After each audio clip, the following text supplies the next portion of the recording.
আমাদের ক্লাসরুমে এই মুহূর্তে যেমন একাধারে চলছে পুরো সিলেবাসের ওপরে ডিএসএলএসটি অর্থাৎ ডেমো এসএলএসটি পরীক্ষা, তেমনই চলছে প্রত্যেকটা ইউনিট ধরে রিভিশনের পরীক্ষা। রিভিশনের পরীক্ষা হচ্ছে 75 নাম্বারের এবং ডেমো এসএলএসটি হচ্ছে 60 নাম্বারের, যেমনটা স্কুল সার্ভিসের পরীক্ষা হতে চলেছে সেই রকমভাবেই। তো আজকের এই ভিডিওতে আমরা জিওটেকটনিক ইউনিটের যে 75টি প্রশ্ন দিয়ে আমাদের RGT বলে একটি পরীক্ষা সাজানো হয়েছে, অর্থাৎ রিভিশন জিওটেকটনিক, সেই যে পরীক্ষা সেই পরীক্ষার প্রশ্নগুলি নিয়ে আলোচনা করব আজকের এই ভিডিওতে। আমরা প্রথমেই যাব প্রথম প্রশ্নে।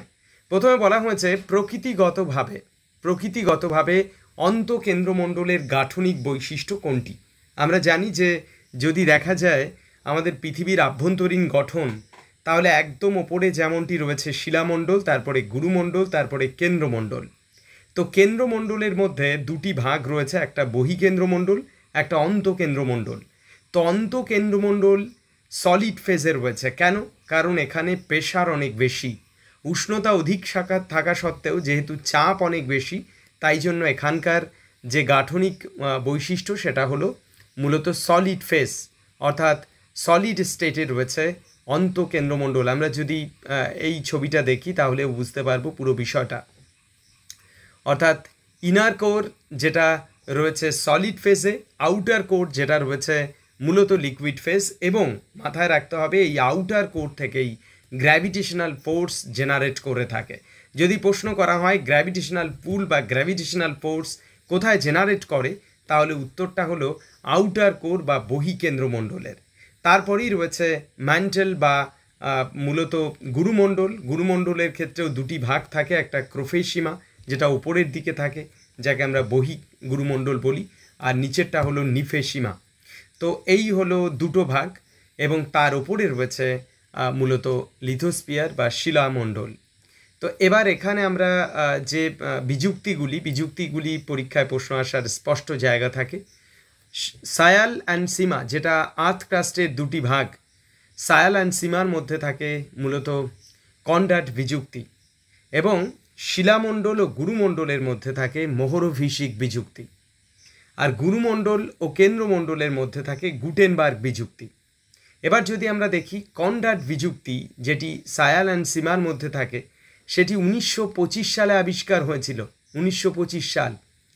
এবং যদি আমরা দেখি তারপরেই গৌণ বিযুক্তির মধ্যে অন্যতম হলো গুরুমণ্ডলের মধ্যে রয়েছে সেটা হলো রেপটি বিযুক্তি, যেটি আবিষ্কার হয়েছে 1930 সালে। এবং কেন্দ্রমণ্ডলে আউটার আর ইনার কোরের মাঝে রয়েছে লেম্যান বিযুক্তি, যেটি 1936 সালে আবিষ্কার হয়েছে। তাহলে গৌণ বিযুক্তি, যেগুলি মূল শিলামণ্ডলের দুটি ভাগ অর্থাৎ সায়াল অ্যান্ড সীমার মধ্যে রয়েছে কনরাড বিযুক্তি, 1925-এ আবিষ্কার। আবার একইভাবে গুরুমণ্ডলের মধ্যে অন্তঃগুরুমণ্ডল গুরুমণ্ডলের মাঝে রয়েছে রেপটি বিযুক্তি, যেটি 1930 সালে, এবং কেন্দ্রমণ্ডলের মধ্যে আউটার আর ইনার কোর, যেটাই আবিষ্কার হয়েছে 1936 সালে। আবার একইভাবে মেজর বিযুক্তি যদি দেখি আমরা, তাহলে শিলামণ্ডল এবং গুরুমণ্ডলের মাঝে রয়েছে মোহরভিষিক বিযুক্তি, যেটি আবিষ্কার হয়েছে 1909 সালে। 1909 সালে মোহরভিষিক বিযুক্তি আবিষ্কার হয়েছে, এবং গুটেনবার্গ বিযুক্তি আবিষ্কার হয়েছে 1912 সালে। তো এই সালগুলো আমাদের পাশাপাশি মনে রাখতে হবে অবস্থানগত বিষয়ের সাথে সাথে। এরপর আমরা দ্বিতীয় প্রশ্নে যাব। অ্যাস্থেনোস্ফিয়ার সংক্রান্ত নিচের কোন মন্তব্যটি সঠিক নয়? দেখো এখানে বলা হয়েছে, বলছে it is part of the upper mantle and is composed mainly of ultramafic rock দিয়ে কম্পোজড লাইক পেরিডোটাইটের কনসেন্ট্রেশন রয়েছে আপার ম্যান্টেল। তো এটা অ্যাস্থেনোস্ফিয়ারের একটি বৈশিষ্ট্য। এখানে রয়েছে this zone is sometime call as low velocity zone. আমরা জানি এটিকেই LVZ বা লো ভেলোসিটি জোন বলে, কারণ এখানে ভূমিকম্প তরঙ্গ এসে থমকে যায় বলে। নেক্সট রয়েছে the term asthenosphere was first used by the American geologist Joseph Barrell 1914, অর্থাৎ 1914 সালে জোসেফ ব্যারেল প্রথম এই বিশেষ পরিভাষাটি ব্যবহার করে অ্যাস্থেনোস্ফিয়ার। এই তিনটি সঠিক তথ্য, কেবলমাত্র এইটি ভুল। এখানে বলা হয়েছে the asthenosphere lies beneath the convectional belt, convectional বেল্টের নিচে রয়েছে এমনটা নয়, বরং এটি পার্ট অফ কনভেকশনাল বেল্টের মধ্যেই পড়ে, তাই এটি ভুল, বাদবাকি সব।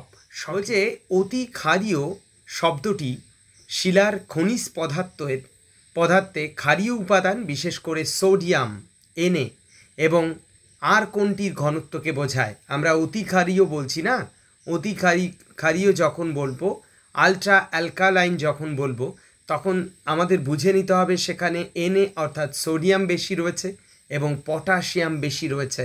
সোডিয়াম এবং পটাশিয়াম এই দুয়ের কারসাজিতেই আলট্রা অ্যালকালাইন মানে যে গঠন বা কম্পোজিশন সেটা ডেভেলপ করে। 5 প্রশ্ন, অগ্নুৎপাতের পর শিলার গঠনকালে বায়ুজনিত বুদবুদ গঠিত এবং গঠনপ্রাপ্ত শিলাকে কি বলা হয়? বলা হয় স্কোরিয়া। স্কোরিয়া বলা হয়। দেখতে কেমন হয় স্কোরিয়া? এই রকম হয়। যেখানে বলা হচ্ছে অগ্নুৎপাতের পর শিলার গঠনকালে বায়ুজনিত বুদবুদ তৈরি হচ্ছে এবং এক ধরনের শিলার রূপ নিচ্ছে, যাকে আমরা স্কোরিয়া বলছি। ওকে, নেক্সট পরের প্রশ্ন 6 রয়েছে, কাশ্মীর হিমালয়ে কোন প্রকার গঠন লক্ষ্য করা যায়? মনে রাখতে হবে কাশ্মীরে যে বিশেষ গঠন মানে ন্যাচারাল বা ফিজিক্যাল সেট আপ, তার মধ্যে এক কারেওয়া ফরমেশন হয়, 2 ন্যাপ ফরমেশন যেটা জিওলজিক্যাল ফেনোমেনন, অ্যান্ড আন্ডার থ্রাস্টিংও রয়েছে। অর্থাৎ কারেওয়া, ন্যাপ অ্যান্ড আন্ডার থ্রাস্টিং এই 3টেই সঠিক তথ্য কাশ্মীর হিমালয়ের নিরিখে।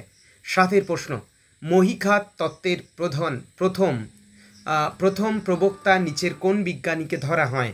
মহীখাত তত্ত্বের প্রথম প্রবক্তা হল ও দানা। ভীষণ গুরুত্বপূর্ণ প্রশ্ন। 8 প্রশ্নে বলা হয়েছে নিচের যে পর্বতের সৃষ্টি 5 সংস্থান তত্ত্বের দ্বারা ব্যাখ্যা করা যায় না, 5 সংস্থান তত্ত্বের সাথে এর কোনো কারসাজি নেই। যেমনটা হিমালয়কে ব্যাখ্যা করা যায়, আন্দিজকে ব্যাখ্যা করা যায়, রকিকে ব্যাখ্যা করা যায়, কিন্তু ড্রাকেন্সবার্গ পর্বতকে কোনোভাবে ব্যাখ্যা করা যায় না। সকলের উদ্দেশ্য প্রশ্ন, কমেন্ট সেকশনে অবশ্যই জানাবে কেন যায় না। 5 সংস্থান সংক্রান্ত বিষয়কে কেন আমরা এই ড্রাকেন্সবার্গ পর্বতের এভিডেন্স দিয়ে বোঝাতে পারবো না, কি কারণে? এটি অবশ্যই কমেন্ট সেকশনে জানাতে পারো। 9 প্রশ্ন, সান আন্দিজ ফল্ট এর ওপর অবস্থিত শহর নিচের কোনটি? সান আন্দিজ ফল্ট ভীষণ জনপ্রিয় ফল্ট, আমরা জানি। সেই ফল্টের ওপরে অবস্থিত শহরের নাম San Francisco. San Francisco. Next 10 প্রশ্ন, গ্রেট ওয়াইন শিল কোথায় অবস্থিত? এটি কোথায় রয়েছে? বেসিক্যালি গ্রেট ব্রিটেনে রয়েছে গ্রেট ওয়াইন শিল। ওকে, নেক্সট 11 প্রশ্ন, যে আগ্নেয়গিরি থেকে প্রধানত কার্বন ডাইঅক্সাইড মিশ্রিত গ্যাস ও বাষ্প নির্গত হয়, কার্বন ডাইঅক্সাইড মিশ্রিত গ্যাস এবং বাষ্প যদি নির্গত হয় কোনো অগ্নুৎপাত বা ফিউমারোল দিয়ে, তখন আমরা তাকে বলে থাকি মাফেতিস। যদি সালফার ডাইঅক্সাইড বেরোয় তাহলে তাকে সালফাতারা বলা হয়। যদি বোরিক অ্যাসিড বেরোয় তখন তাকে আমরা সাফিওনি বলি। তো যাই হোক, কার্বন ডাইঅক্সাইড বেরোলে তাকে মাফিতিস বলা হয়। নেক্সট 12 প্রশ্ন, স্প্যালিং আবহবিকারের প্রকৃতি নিচের কোনটি? স্প্যালিংয়ে কি হয় প্রকৃতিগতভাবে? বলা হয়েছে ভূমি সমান্তরালে বিন্যস্ত শিলা টুকরো টুকরো হয়ে খুলে আসে। টুকরো টুকরো হয়ে স্প্যালিং তাকেই বলা হয়। ভূমি সমান্তরালে বিন্যস্ত শিলাগুলো টুকরো টুকরো হয়ে খুলে আসে, ছোট ছোট টুকরো হয়ে খুলে আসে, একে আমরা স্প্যালিং হিসাবে চিহ্নিত করে থাকি। 13 বলা হয়েছে ডিপ ওয়েদারিং থিওরি এর প্রবক্তাকে। মনে রাখতে হবে এটি নেট সেটের ভীষণ গুরুত্বপূর্ণ প্রশ্ন। লিন্টন, যিনি ডিপ ওয়েদারিং থিওরি দিয়েছিলেন। ওকে, 14 প্রশ্ন, ইচ প্লেন বা চাচন তল শব্দটি কে প্রথম ব্যবহার করেন? উত্তরটা E.J. ওয়েল্যান্ড প্রথম ব্যবহার করেন এটি। 15 প্রশ্ন, ক্যালসিয়াম সালফেট থেকে জিপসাম তৈরি হয় যে প্রক্রিয়ায়, তাকে কি বলে? ক্যালসিয়াম সালফেট থেকে আমরা আবহবিকার যখন পড়েছি, রাসায়নিক আবহবিকার, সেখানে প্রত্যেকটা আবহবিকার প্রক্রিয়ার কিছু বিশেষ পরিবর্তনের সাথে যোগ থাকে। যেমনটা জল যোজন আমরা জানি যে হাইড্রেশন, হাইড্রোলাইসিস, অক্সিডেশন, এই বিষয়গুলোর সাথে ভীষণভাবে এই পরিবর্তনের যোগ থাকে। তাই ক্যালসিয়াম সালফেট থেকে যদি জিপসামে কনভার্সেশন হয় তো সেখানে বিশেষ যে রাসায়নিক প্রক্রিয়া অ্যাক্টিভ থাকে তাকে আমরা জল যোজন হিসাবে চিহ্নিত করব, হাইড্রেশন। নেক্সট, পরের প্রশ্ন 16, চিলেশন প্রক্রিয়া ঘটে নিচের কোন সক্রিয় উপাদানের উপস্থিতিতে? বেসিক্যালি চিলেশনের প্রধান এজেন্ট হলো ধাতব আয়ন এবং জৈব পদার্থ, এই দুটো হলো মূল কাণ্ডারি। চিলেশন প্রক্রিয়ায় মূল সক্রিয় উপাদান যেগুলো অংশগ্রহণ করছে, এক ধাতব আয়ন আর দুই জৈব পদার্থ, এই দুই। 17 প্রশ্ন, বৃক্ষরূপী জল নির্গম প্রণালী কোন ধরনের শিলার ওপর গড়ে ওঠে? বেসিক্যালি সমসত্ব শিলার উপর তৈরি হয় বৃক্ষরূপী জল নির্গম প্রণালী। 18 প্রশ্ন, পৃথিবীর মোট ওজনের কত শতাংশ গুরুমণ্ডল অধিকার করে রয়েছে? আমাদের যেমনটি প্রত্যেকটা শিলামণ্ডল, গুরুমণ্ডল, কেন্দ্রমণ্ডল তাদের যেমন ওজনের ভিত্তিতে শতকরা বিচার করতে হবে, তেমনই আবার তাদের আয়তনের ভিত্তিতেও করতে হবে। এখানে প্রশ্ন করেছে, আমাদের দেখে নিতে হবে কি করা হয়েছে। প্রশ্ন করা হয়েছে ওজনের ভিত্তিতে। গুরুমণ্ডলের অধিকারে রয়েছে 68%। প্রশ্ন যদি করা হয় যে আয়তনের ভিত্তিতে কোন মণ্ডলের উপস্থিতি সবচেয়ে বেশি, শিলামণ্ডল, গুরুমণ্ডল নাকি কেন্দ্রমণ্ডল, অবশ্যই কমেন্ট সেকশনে জানাতে পারো কোন অংশের আয়তনের বিচারে উপস্থিতি সবচেয়ে বেশি।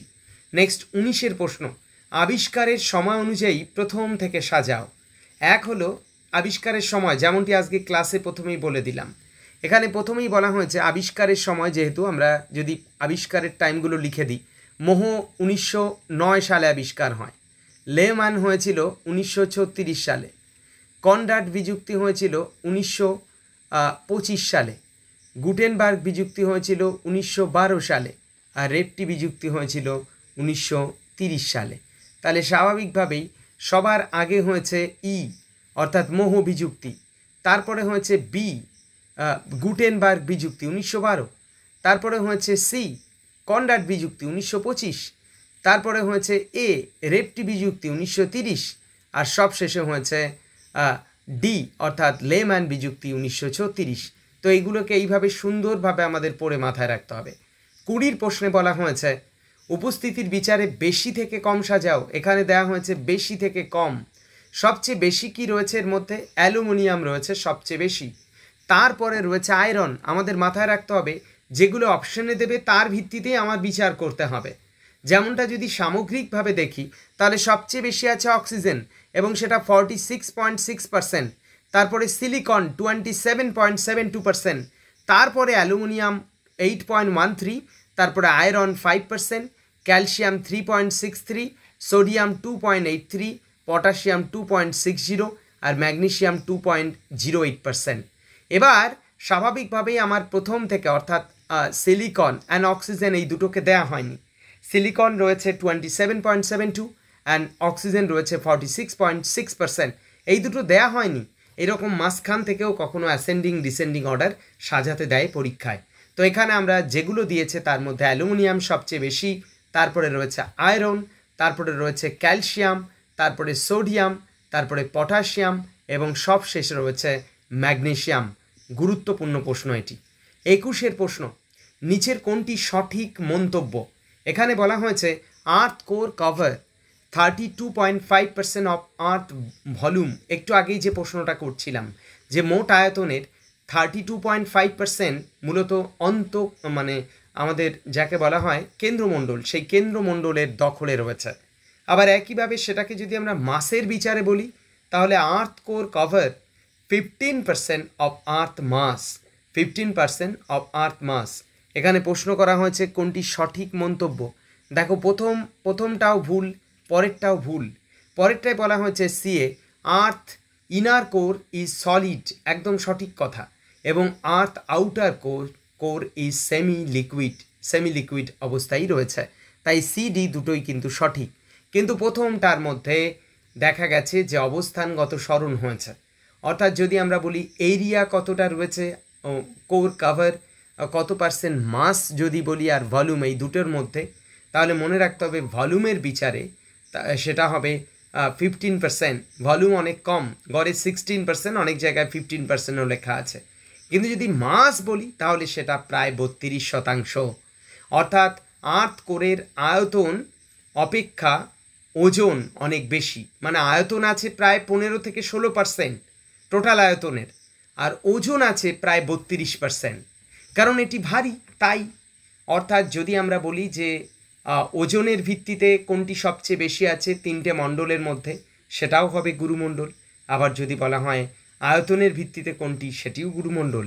মনে রাখতে হবে আমাদের পৃথিবীর অবস্থান যদি বিচার করি, তাহলে যত আমরা ভিতরের দিকে যাব তত দেখব তার রেডিয়াস কমে আসবে, অর্থাৎ আয়তন ছোট হয়ে যাবে। তো এটাই হয়েছে এক্ষেত্রেও। নেক্সট পরের প্রশ্ন 22, পৃথিবীর আভ্যন্তরীণ গঠনের মধ্যবর্তী স্তর যার বেদ 2780 কিলোমিটার নিচের কোনটি? এখানে খুব ভালো একটি প্রশ্ন দেওয়া হয়েছে, অনেকেই গুলিয়ে ফেলে এই বিষয়টা, আর সেই জন্যই এই প্রশ্ন দেওয়া হয়েছে। প্রথমত দেখো, আমাদের মনে রাখতে হবে তিনটে ভাষাগত দিক বদল করে আমাদের তিনটে বিষয়কে মনে রাখতে হবে। যদি বলা হয় লিথোস্পিয়ার, সবাই আমরা জানি লিথোস্পিয়ার কাকে বলে। লিথোস্পিয়ার মানেই হলো শিলামণ্ডল। যদি বলা হয় পাইরোস্পিয়ার, পাইরোস্পিয়ার মানে হলো গুরুমণ্ডল, মনে রাখতে হবে। এখানে প্রশ্ন পৃথিবীর আভ্যন্তরীণ গঠনের মধ্যবর্তী স্তর যার বেদ 2780 কিলোমিটার নিচের কোনটি? উত্তরটা পাইরোস্পিয়ার। কিন্তু যদি বলা হয় কেন্দ্রমণ্ডলের অপর নাম কি? উত্তরটা হবে ব্যারিস্পিয়ার। অনেক জায়গায় ভুল আছে, সবাই এই জায়গা থেকে কারেকশন করে নিতে পারো। এবং এখানে মেসোস্পিয়ার দেওয়া রয়েছে, অনেকে হয়তো কনফিউজড হয়ে যেতে পারে, মেসোস্পিয়ার কেন এখানে? অ্যাটমসফিয়ারের বিষয়, এমনটা নয়। মনে রাখতে হবে আমাদের যেটাকে আমরা ম্যান্টেল বলে থাকি, অর্থাৎ গুরুমণ্ডল বলি, তার আপার পার্টকে বলা হয় অ্যাস্থেনোস্পিয়ার, আর লোয়ার পার্টকে বলা হয় মেসোস্পিয়ার। অর্থাৎ গুরুমণ্ডলের ওপরের অংশ অ্যাস্থেনোস্পিয়ার নামে পরিচিত, সবাই জানি, আর নিচের অংশ মেসোস্পিয়ার নামে পরিচিত। ওকে, আর মনে রাখতে হবে ব্যারিস্পিয়ার বলা হয় কোরকে, কোরের আর এক নাম ব্যারিস্পিয়ার। এবং লিথোস্পিয়ার, লিথোস্পিয়ার হলো বেসিক্যালি সবাই জানি, বলার অপেক্ষা রাখে না। আর পাইরোস্পিয়ার হলো আমাদের মূলত গুরুমণ্ডল। ওকে, তো এটাই ছিল এই প্রশ্ন। নেক্সট 23-এর প্রশ্ন, যে চুনাপাথরে ক্যালসিয়াম কার্বনেট অপেক্ষা কাদার পরিমাণ বেশি থাকে তাকে কি বলা হয়? মনে রাখবে, যে চুনাপাথরে ক্যালসিয়াম কার্বনেট অপেক্ষা কাদার পরিমাণ বেশি তাকে মাল বলা হয়। এবং এগুলো আমরা জিওলজিক্যাল ম্যাপ করার সময় এর সাথে পরিচিত হয়েছে। বলা হয়েছে রূপান্তরিত শিলাগুলির খনিজ গঠন পরিবর্তন না করেই তাদের গঠন পরিবর্তনের প্রক্রিয়াকে কি বলে? The process of metamorphic rock changing their texture without changing their mineral composition. অর্থাৎ বলছে চেঞ্জ হবে তাদের টেক্সচারের, এখানে বাংলা করা একটু সমস্যা হয়েছে, ইংরেজিটা একটু দেখলেই হবে। তো এখানে বলছে চেঞ্জ করবে দেয়ার texture without changing their mineral composition. Mineral কম্পোজিশনের কোনো পরিবর্তন হবে না, একই থাকবে, কিন্তু টেক্সচার বদলে যাবে। তাকে আমরা কি বলবো? তাকে বলবো ফলিয়েশন, তাকে ফলিয়েশন বলা হয়। 25-এর প্রশ্ন, কোন ধরনের ভাঁজের একটি অক্ষ উলম্ব অক্ষের ওপর হেলে থাকে? একে আমরা ওভার টার্ন ফোল্ড বলে থাকি। ওভার টার্ন ফোল্ড বলা হয় তাকেই, যেখানে ভাঁজের একটি অক্ষ উলম্ব অক্ষের ওপর হেলে থাকে। 26-এর প্রশ্ন, দুটি সমান্তরাল চ্যুতির মধ্যবর্তী ভূমি যা অবনত ভূমিতে পরিণত হয় তাকে কি বলে? দুটো সমান্তরাল চ্যুতির মধ্যবর্তী ভূমি যা অবনত ভূমিতে পরিণত হয় তাকে গ্র্যাভেন বলা হয়, গ্র্যাভেন। নেক্সট 27-এর প্রশ্ন, ভূতাত্ত্বিকভাবে বিভিন্ন সময়ক্রমে গঠিত আলাদা আলাদা পার্বত্য অংশ সমন্বিত হয়ে যে একক পর্বত্য অঞ্চল গঠিত হয় তাকে কি বলা হয়? তাকেই তো বলে মাউন্টেন চেইন। সবাইকে অবগত করব, আমাদের ইউটিউবে এর ওপর ক্লাস আছে, mountain reach, mountain range, mountain chain, mountain system, mountain group, mountain গ্রুপের পর কার্ডিলেরা, এগুলোর ওপরে আমাদের ক্লাস আছে, সেটা দেখে নেওয়ার জন্য। ভীষণ সেন্সিটিভ একটি পার্ট এটি। নেক্সট 28-এর প্রশ্ন, বলা হয়েছে ক্লাসিক ওফিওলাইট সিকোয়েন্সে নিচ থেকে ওপরের পর্যন্ত সাজাও। ওফিওলাইট শ্যুট আমরা জানি, ওফিওলাইট শ্যুট যখন ডেভেলপ করে, এবং এর ওপর মূল ক্লাসরুমে স্পেশাল ক্লাস রয়েছে ওফিওলাইট শ্যুটের ওপরে। যারা ক্লাসরুমের স্টুডেন্ট তারা অবশ্যই স্পেশাল ক্লাসে গিয়ে ওফিওলাইট শ্যুটের ওপর যে ক্লাস রয়েছে সেটা মন দিয়ে করবে। এখানে বলা হয়েছে নিচ থেকে ওপর পর্যন্ত সাজাও। একদম নিচে রয়েছে পেরিডোটাইট, তারপরে রয়েছে গ্র্যাভো, তারপরে রয়েছে শিটেড ডাইক, তার উপরে রয়েছে পিলো ব্যাসল্ট, আর সবার উপরে রয়েছে সেডিমেন্ট। তাহলে পেরিডোটাইট সবার নিচে, তারপরে গ্র্যাভো, তারপরে শিটেড ডাইক, তারপরে পিলো ব্যাসল্ট, আর তার উপরে রয়েছে সেডিমেন্ট। এটাই সিকোয়েন্স। পরীক্ষায় প্রশ্ন আসতে পারে, ভীষণ গুরুত্বপূর্ণ প্রশ্ন এটি। 29, জোয়ান ডি ফুকা মহাসাগরীয় প্লেটটি ড্যাশ মহাদেশীয় প্লেটের নিচে অবতরণ করছে নর্থ আমেরিকার নিচে। 30-এর প্রশ্নে বলা হয়েছে who believe uniform density with varying thickness, পরিবর্তনশীল বেদের সাথে অভিন্ন ঘনত্ব কে বলেছে? বলেছে জিভিএইডি। সেখানে বলা হয়েছে এখানে ডেন্সিটিটা একই থাকবে, ইউনিফর্ম ডেন্সিটি, কিন্তু থিকনেস আলাদা আলাদা হবে। 31-এর প্রশ্ন আমরা পড়ছি, দুটি টেবিলকে পাশাপাশি সাজাতে বলা হয়েছে। প্রথম প্রশ্নে বলা হয়েছে রুট ফরমেশনের ধারণা কে দিয়েছে? অবশ্যই রুটের ধারণা দিয়েছেন এইডি। লাইন অফ কম্পেনসেশন অবশ্যই প্র্যাটের দেওয়া ধারণা। প্লেন অফ কম্পেনসেশনের ধারণা দিয়েছেন হেফোর্ড অ্যান্ড বাউই, এবং জোন অফ কম্পেনসেশনের ধারণা দিয়েছেন জলি। তো এটা ভীষণ গুরুত্বপূর্ণ একটি প্রশ্ন। 32, জিওসেনক্লাইন বা মহিঘাতের ধারণা কোন বিজ্ঞানী দিয়েছেন? মহিঘাতের ধারণা দিয়েছেন বেসিক্যালি হল অ্যান্ড দানা। 33, প্রোটেরোজোইক এরাতে ভারতের কোন পার্বত্য অঞ্চলের উদ্ভব হয়েছে? মনে রাখবে আরাবল্লী পর্বতের উদ্ভব হয়েছে প্রোটেরোজোইক এরাতে। পরীক্ষায় প্রশ্ন আসতে পারে আরাবল্লী কোন ভূতাত্ত্বিক যুগে উদ্ভব হয়েছে? উত্তরটা প্রোটেরোজোইক এরায়। 34-এর প্রশ্ন, which technology provide crucial evidence for the theory of C floor measurement? উত্তরটা সোনার। সমুদ্রতল পরিমাপ তত্ত্বের পক্ষে কোন প্রযুক্তি গুরুত্বপূর্ণ প্রমাণ প্রদান করেছে? উত্তরটা সোনার হবে সঠিক উত্তর। 35-এর প্রশ্ন, কোন ভূতাত্ত্বিক যুগে প্যানজিয়া অবস্থান করত? অবশ্যই পার্মিয়ান কালে প্যানজিয়ার অবস্থান ছিল, পার্মিয়ান কালে প্যানজিয়া। তো আজকের এই ক্লাসে আমরা 35টি প্রশ্ন আলোচনা করলাম। আমাদের মূল ক্লাসরুমে জিওটেকটনিকের এই রিভিশন রাউন্ডের পরীক্ষা হয়েছে 75 নাম্বারের, 75টা এমসিকিউ দিয়ে সাজানো হয়েছে।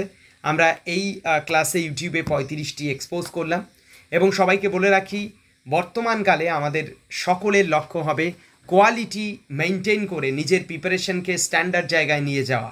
কারণ প্রস্তুতি কেবলমাত্র আত্মসন্তুষ্টির জন্য নয়, প্রস্তুতি সফল হওয়ার জন্য। আর এই এত প্রতিযোগীর ভিড়ে নিজেকে সফল করার লড়াইটা কিন্তু বেশ খানিকটা কঠিন। তাই নিজেকে সব কিছু ত্যাগ করে একদম পাখির চোখ করে পড়াশোনাকে মূল টার্গেটের রাখতে হবে, এবং সেটা স্ট্যান্ডার্ড ওয়েতে সম্পন্ন করতে হবে। কেবল পড়লেই হবে না, কারণ পড়ছে সবাই। পড়ার মধ্যে স্ট্যান্ডার্ডিটি থাকবে, কোয়ালিটি থাকবে, যাতে করে হাজারো মানুষের ভিড়ে নিজেকে একক এবং স্বতন্ত্রভাবে কোথায় যেন পৃথক করতে পারো। দেখা হচ্ছে পরের কোনো ভিডিওতে। এবং বলে রাখি, যাদের ইচ্ছে আমাদের ক্লাসরুমে অ্যাডমিশন নেওয়ার, তারা আমাদের ক্লাসরুমের যে নাম্বার 8250941515 এই নাম্বারে যোগাযোগ করে আমাদের ক্লাসরুমে অ্যাডমিশন হতে পারো, যেখানে বর্তমানকালে কেবল এসএলএসটি নয়, ভূগোলের যত পাঠ আছে সব পাঠের উপর ক্লাস রয়েছে, এবং সেই ক্লাসের সংখ্যা 530-এর কাছাকাছি, এবং সমস্ত পাঠের উপর রয়েছে আমাদের পরীক্ষা। বর্তমানকালে প্রায় মূল ক্লাসরুমে রয়েছে 350টার ওপরে পরীক্ষা মূল ক্লাসরুমে, এবং যারা টেস্ট সিরিজে অ্যাডমিশন নিচ্ছে তাদের ক্ষেত্রে 225টার ওপরে রয়েছে টেস্ট বর্তমানকালে। এই রকমভাবে ধারাবাহিক টেস্ট চলবে, নতুন ক্লাস চলবে, এবং আমাদের বর্তমানকালে রিভিশন রাউন্ড এবং ডেমো এসএলএসটি পরীক্ষা যেটা চলছে সেটাও চলবে। যার যখন ইচ্ছে ক্লাসরুমে অ্যাডমিশন নিয়ে সমস্ত অ্যাক্সেস একসাথে নিয়ে নিজের প্রিপারেশন সম্পন্ন করতে পারে। দেখা হচ্ছে পরে কোনো ভিডিওতে। টাটা।